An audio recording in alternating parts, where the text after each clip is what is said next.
Nobel Peace Prize laureate of 2016. Ideas of peace and brotherhood have been in perilously short supply this year, which is why perhaps the winner of the 2016 Nobel Peace Prize deserves particular credit for rescuing a situation written off as impossible.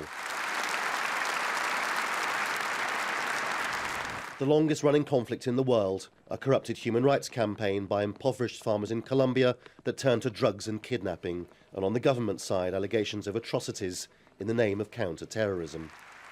Receiving the prize, the Colombian president gave a speech which, at its heart, said that if they'd managed it, then anyone could. He reiterated that during an exclusive interview with Al Jazeera English after the ceremony. People in Colombia thought a peace deal with the FARC was impossible. If you visited Colombia 8-10 years ago, he said, this is something that is impossible.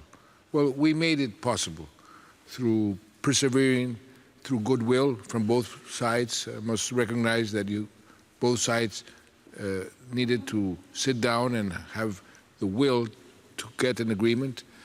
You needed to set the correct conditions for a peace agreement to be successful. And I don't see why this could also be applied to other conflicts.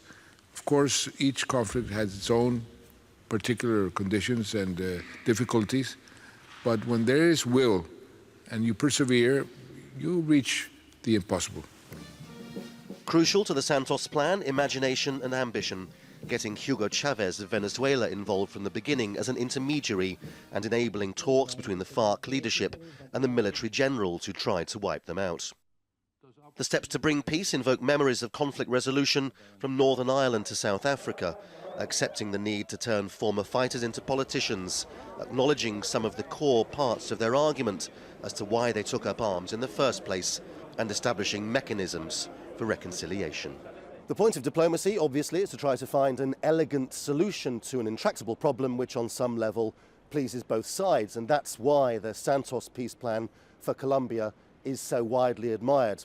By taking bits out of other peace processes and applying them to end a 50-year conflict is seen in the diplomatic community as being so sophisticated and so beautiful, it's almost like a work of art.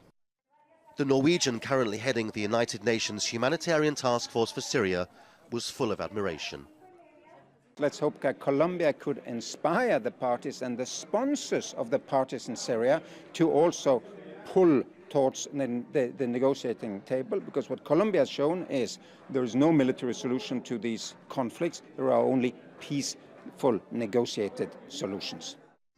As night came, the Norwegians paid tribute to the architect of the new Colombian peace. Ahead, he hopes, economic benefits for the rural poor, an end to cocaine wars and the persecution of poor farmers, forgiveness between once bitter enemies. In a year of terrible bloodshed, this was a message that hope is still alive. Laurence Lee, Al Jazeera, Oslo.